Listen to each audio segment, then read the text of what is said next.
আসসালামু আলাইকুম গাইস। আজকে আমরা সিলেটটাকে একটু ঘুরে দেখব।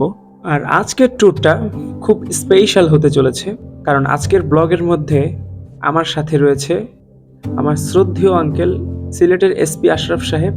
আর আজকের ছোট্ট একটা ব্লগে আমরা যাচ্ছি চা ফ্যাক্টরি, শাহপরান রহমতুল্লাহি আলাইয়ের দরবারে এবং চা বাগান ভিজিট করব। তো পুরো ব্লগ জুড়ে আমার সাথে থাকুন। ধন্যবাদ সবাইকে।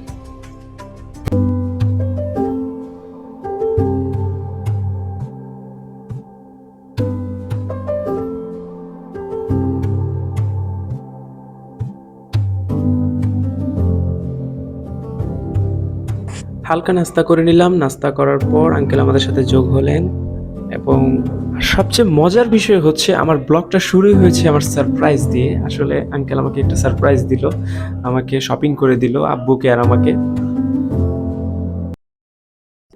এখানে জিয়ারতের কাজ শেষ করে আমরা এবার বেরিয়ে যাব চায়ের ফ্যাক্টরির উদ্দেশ্যে।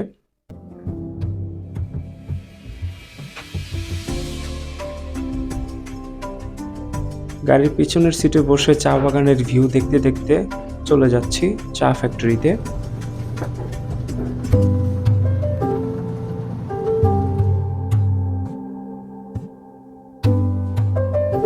চলে আসলাম চা ফ্যাক্টরিতে।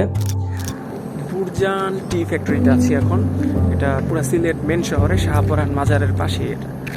তো একটু ভিজিট করতে আসলাম আমার আঙ্কেলের সাথে।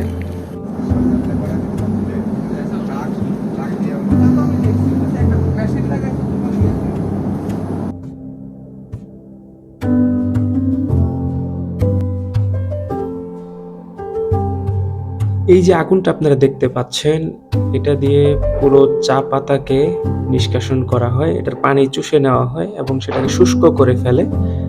এরপরে সেটা চা পাতি হওয়ার জন্য প্রস্তুত হয়ে যায়। আর এবার এসেছি আমরা মেইন ফ্যাক্টরিতে, যেখানে ফুল প্রসেসিংটা করা হয়, সেটা আপনাদেরকে দেখাবো।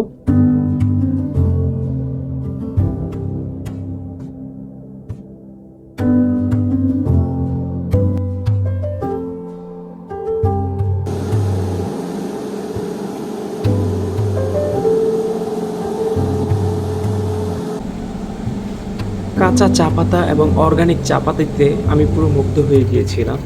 খুব সুন্দর ঘ্রাণ আসতেছিল এই চা পাতি থেকে। এবং এই মেশিনটা হচ্ছে চা পাতির সাইজ নির্ণয় করা, কোনটা কোন সাইজের সেটা এখান থেকে আলাদা হয়ে যায়। এবার চলে গেলাম চা বাগানে। এখানে কিছু ফটোশ্যুট করলাম, ঘোরাঘুরি করলাম, আঙ্কেলের সাথে কিছু টাইম স্পেন্ড করলাম।